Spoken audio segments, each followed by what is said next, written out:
පින් කරගන්න පින්වතුනි, පින් කරගන්න.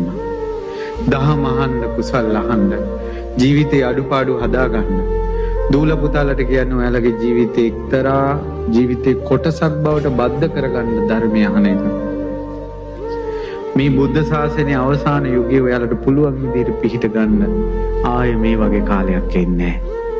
මේ වගේ ජනයා එකතු වෙලා බණහන කාලයක් ආයේ එන්නේ නැහැ. මේ අවසංක.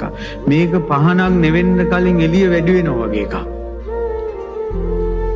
ආය අනාගතයට විහෙර විහාරවල බැඳෙන්නේ නැහැ. දුවේ පුතේ උඹලගේ ජීවිතේ පිණින් පුරවගන්නilla.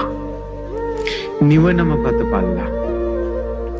අද මේ රැයක් පුරා බණහන පින බුදුරජාණන් වහන්සේට අනද මොනදුට පැහැදුන පින දහමේ වටිනාකම තේරුම් ගත්ත පින අපිට සංසාර දුකෙන් නිදහස් වෙන්නම හේතු වාසනා වේවා. අහිංසක මිනිසුන්ට බණහන් උපකාර කරන මේ සත්පුරුෂ දෙවියන්ට පින් සිද්ධ වේවා.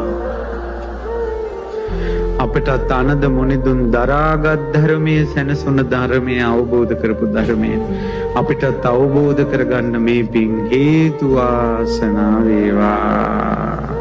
උතුම් බුද්ධානුභාවයෙන්, ධම්මානුභාවයෙන්, සංඝානුභාවයෙන්, ආනන්ද මුනිදුගේ ආනුභාවයෙන් ඔබට සිත් වේවා.